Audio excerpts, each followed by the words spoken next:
የነዳጅ እጥረትን ለመቋቋምና የኢኮኖሚ ነጻነትን ለማረጋገጥ የኢትዮጵያ አስተማማኝ መፍትሄ ነው ታዳሽ ኃይል። የነዳጅ ዋጋ በዓለም ገበያ በግጭቶች ሳቢያ በመቆራረጥ የብዙ ሀገራትን ኢኮኖሚ ፈተና ላይ እየጣለ ይገኛል። ኢትዮጵያም ለነዳጅ ግዢ በየዓመቱ የምታወጣውን ከፍተኛ የውጭ ምንዛሬ ለመቀነስና የኃይል ዋስትናዋን ለማረጋገጥ ፊቷን ወደ ታዳሽ ኃይል ምንጮች በስፋት ማዞር ከጀመረች ሰነባብታለች። ታዳሽ ኃይል እንደ ፀሐይ፣ ንፋስና ውሃን ከመሳሰሉ ተፈጥሯዊ ምንጮች የሚገኝ በመሆኑ ለአረንጓዴ ኢኮኖሚ ግንባታ ወሳኝ ነው።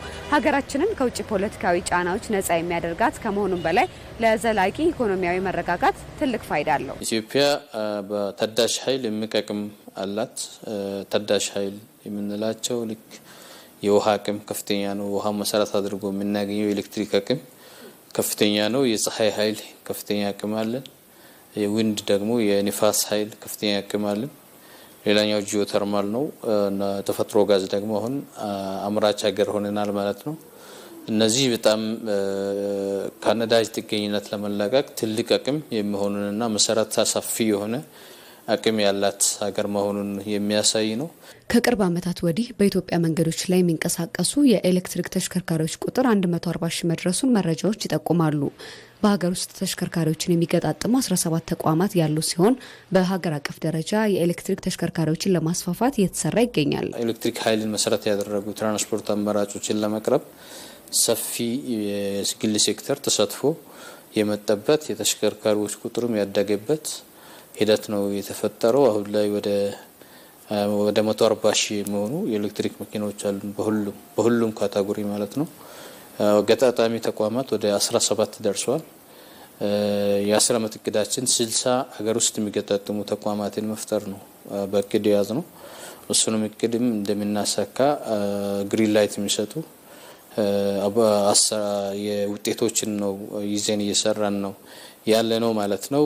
ቴክኖሎጂን ከዓለም የመቀበል ብቻ ሳይሆን እንደ ኢትዮጵያ ታምርት ያሉ ንቅናቄዎችን በመጠቀም ኤሌክትሪክ መኪና አምራች ሀገር የመሆን እንቅስቃሴ ተጀምሯል። ሀገር ውስጥ የሚመረቱ ፓርቶችን የሚጠቀም ገጣጣሚ ተቋማት ሲኬዲ የምንለው ሌቭል ላይ ትኩረት አድርገን እየሰራን ነው ያለ ነው። ሄዶ አምራች የመሆን ፍላጎት ስላለን በረጅም ጊዜ እቅዳችን ውስጥ የኤሌክትሪክ መኪና አምራች ሀገር መሆን ፍላጎት አለን።